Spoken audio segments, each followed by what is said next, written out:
आहा, आपका जाना पहचाना संगीत गूंजा।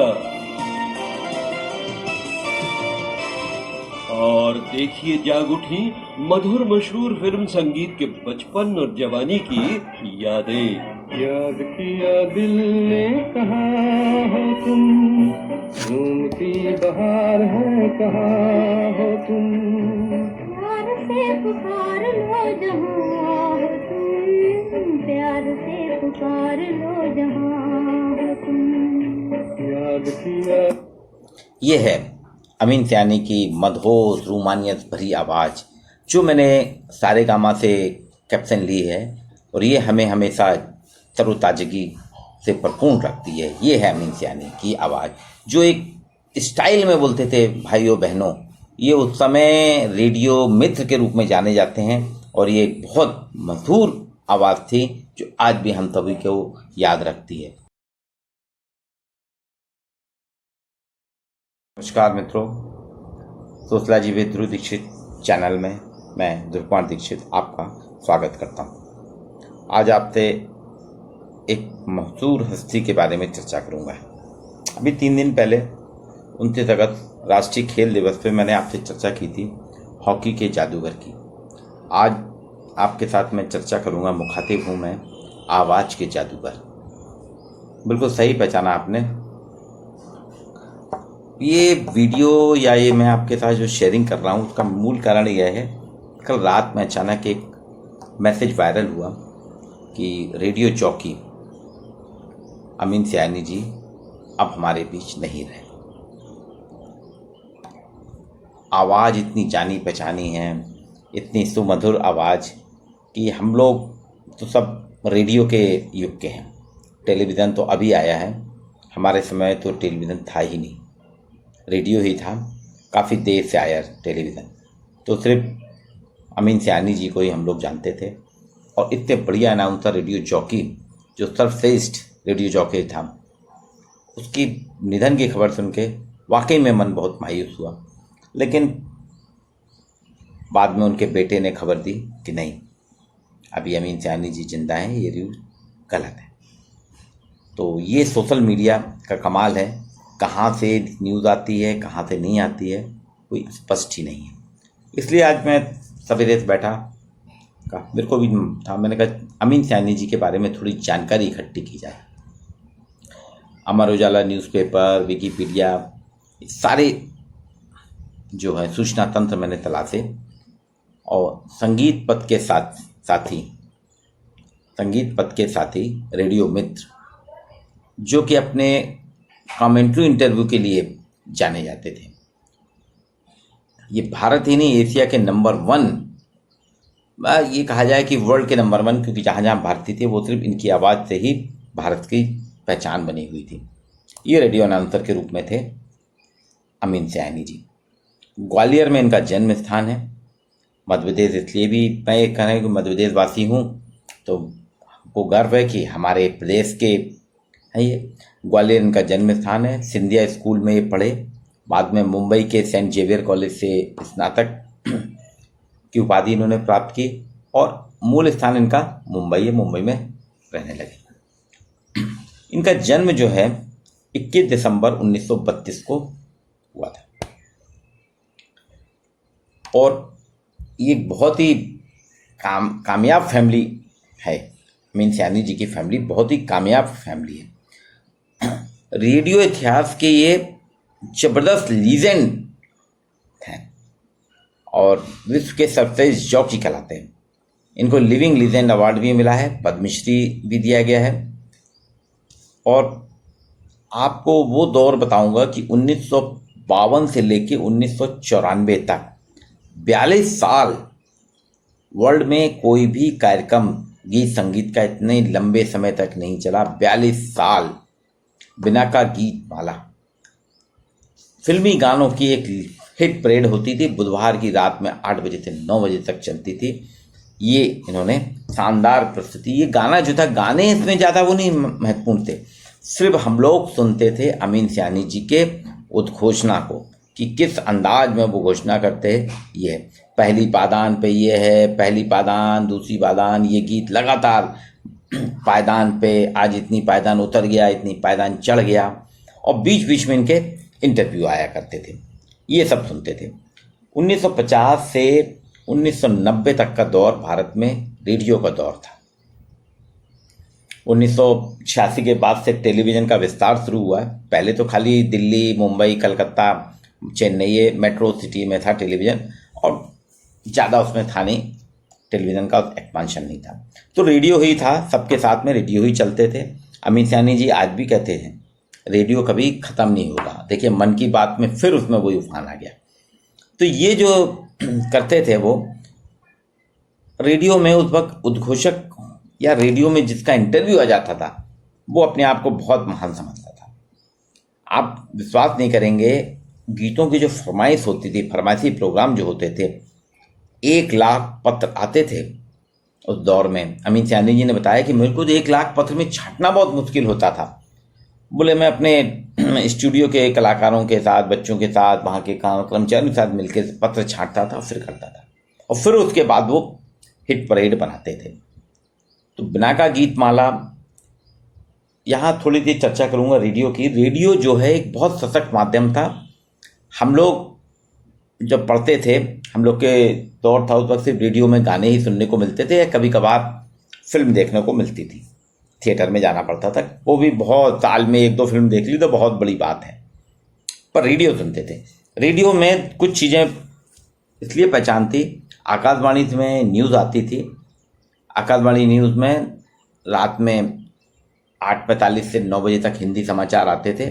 देवकी नंदन पांडे, मैं देवकी नंदन पांडे आकाशवाणी से न्यूज़ देते थे। ये सबके परिचित नाम था, सबका परिचित आवाज़ थी। सवेरे 8 बजे भी समाचार आते थे, हिंदी और अंग्रेजी। और एक समाचार चैनल चलता था BBC न्यूज़। BBC न्यूज़ भी सब लोग सुनते थे भारत में सब जगह। और भारत की उस वक्त की लगभग 90 करोड़ की आबादी जो थी वो दीवानी थी सिर्फ 2 चीज़ों की, देवकी नंदन पांडे के न्यूज़, और बाकी समय बिनाका गीतमाला, अमित सैनी की आवाज़, और उसके अलावा विश्व भारती। तो विश्व भारती में भी अमित सैनी जी आते थे, बाकी उद्घोषक आते थे, गीत संगीत का दौर चलता था। थोड़ा सा इनके जीवन परिचय की बात करूंगा। इनका जन्म 21 दिसंबर 1932 को हुआ। ग्वालियर के, जैसा कि जानकारी मिली है, सिंधिया पब्लिक स्कूल में पढ़े, सेंट जेवियर कॉलेज मुंबई में पढ़े। इनके पिताजी फिजिशियन हुआ करते थे, डॉक्टर थे।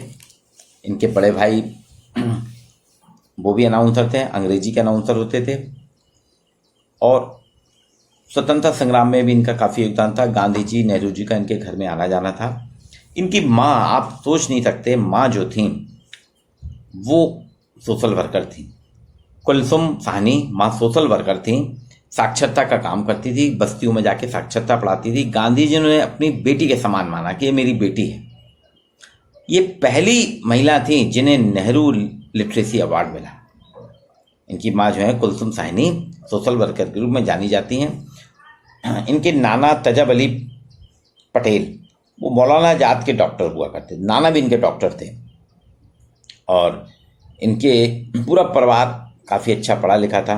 अमीन जी के अब्बा, ये बताते हैं, एक इंटरव्यू में उन्होंने बताया कि अमीन जी के जो अब्बा थे, चाचा रहमतुल्लाह तानी, वो काफ़ी फेमस थे, है ना।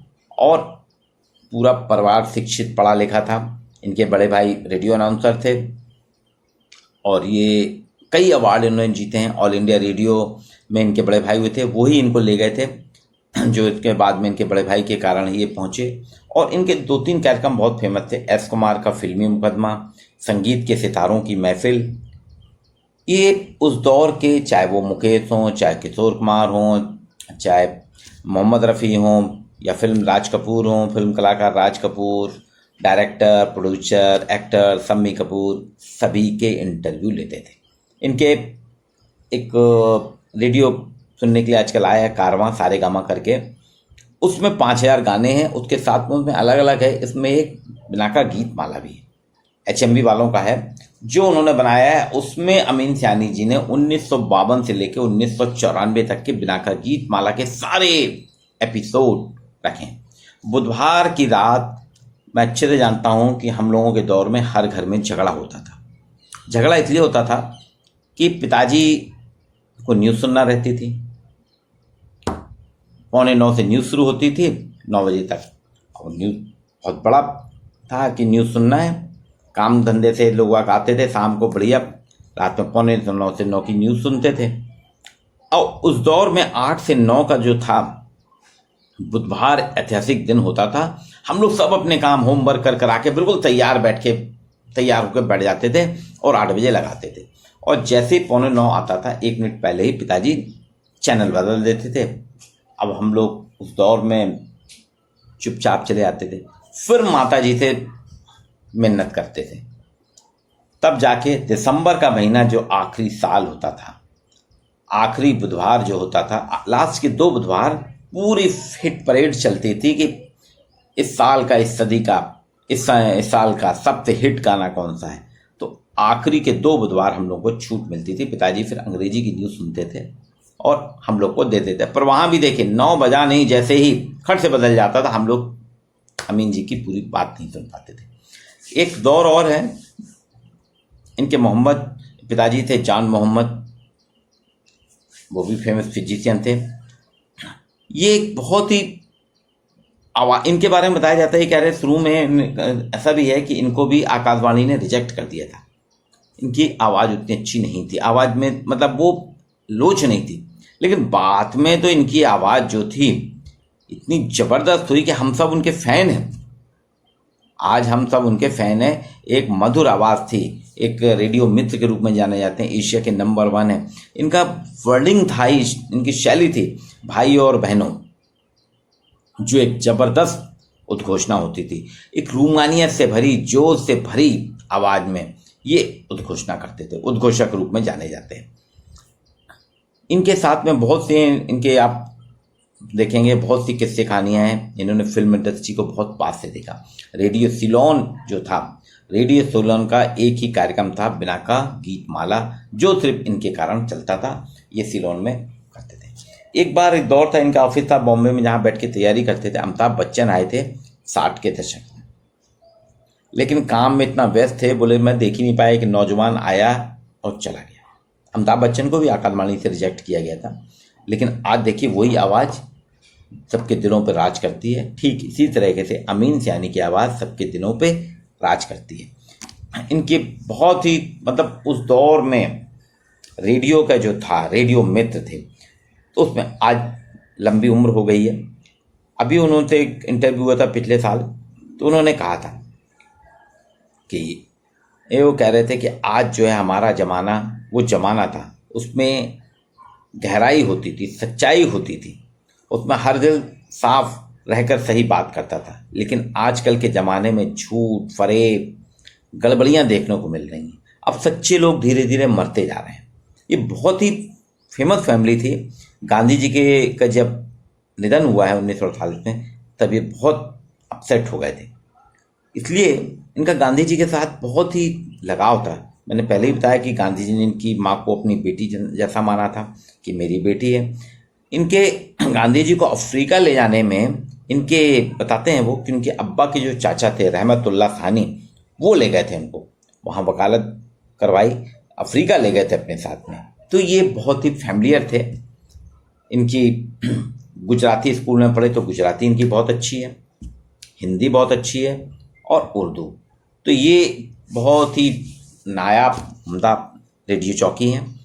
हम लोग को अच्छे से दौर में 3 आवाज़ आज भी मेरे जहन में, एक अमीन सयानी जी की आवाज़, दूसरा रेडियो अनाउंसर जो कि न्यूज़ देते थे आकाशवाणी से, देवकी नंदन पांडे, और एक और नाम है। उस दौर में हॉकी का बहुत जोर था, हॉकी और क्रिकेट, इसकी कमेंट्री होती थी। उस कमेंट्री को देने वाले जसदेव सिंह जी की कमेंट्री के हम लोग दीवाने थे। 3 बहुत ही उम्दा थे। आजकल तो वैसे मैंने आज जितने भी रेडियो जॉकी हैं सब इनको अपना आइडियल मानते हैं, अपना वो मानते हैं और उन्हीं का अनुकरण करते हैं। कमेंट्री इंटरव्यू की शुरुआत भी भारत में अगर अमीन सयानी जी ने की तो वही। इन्होंने कुछ विज्ञापन भी किए हैं, टाटा कंपनी में थे, इन्होंने लक्स का, हमाम साबुन का, इन सब का विज्ञापन भी किया है, दौर में थे। लेकिन अमीन सयानी जी लंबी उम्र जिएं। मैं चाहता हूं कि वो एक लंबी आयु उनकी रहे और वो हम सबके साथ रहें। बीच बीच में वो अपने ऐसे ही अपनी आवाज़ से हम सबका मनोरंजन करते रहें, हम लोग को लुभाते रहें। वो रूमानियत भरी आवाज़ और जो उससे भरा उद्घोष आज भी हमको हमारे जेहन में, हमारे लिए आज भी बिनाका गीतमाला, मैं तो हमेशा सुनता हूँ। बिनाका गीतमाला सतत रूप से चल रही, रिकॉर्ड है उनके, HMV ने उनको जीवंत रखा है।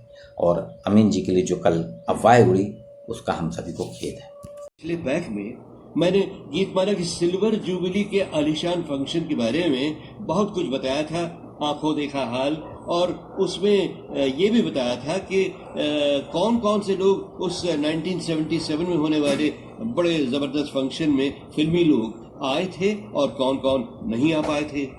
न आ पाने वालों में तेज तर्रार आवाज वाली गायिका शमशाद बेगम भी थीं, जिनका इंटरव्यू में पहली बार तब ले पाया था जब वो काफी बूढ़ी हो चुकी थीं और अपनी बेटी के घर बंबई में रह रही थीं। एक दो जुमले सुनवाऊं आपको उस पुराने इंटरव्यू से शमशाद जी के। मेरे गाने चलने लगे, मैंने उसमें एक गाना गाया था, एक बार फिर कहो जरा कि मेरी सारी कायनात तेरी एक निगाह पर निसार है। प्राइवेट रिकॉर्ड है इसका। वो इतने बच्चे ने गाया, वो रेडियो से चला, पहले प्रोग्राम से लोगों ने मुझे बहुत पसंद किया। मगर बहनों और भाइयों, गीतमाला का पिछला पैक तैयार करके जब मैंने सारेगामा वालों को भेज दिया ना, तो फौरन खबर मिली कि 23 अप्रैल 2013 के दिन हम सब की प्यारी शमशाद आप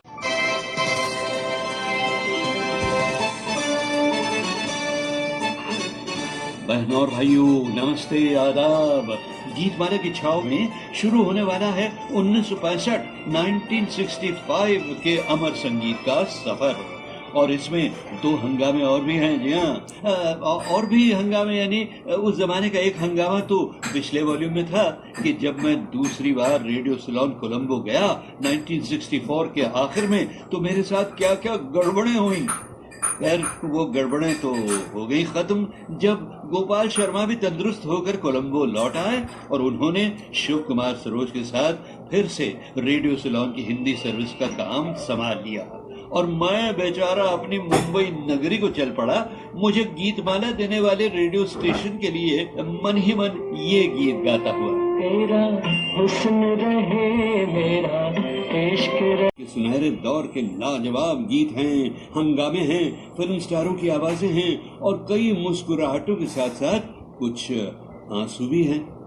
तो लीजिए शुरू करता हूँ 1976 यानी 1976 के आधे हिस्से की हिट और छाँव के गीतों की सुरीली मजेदार कहानी।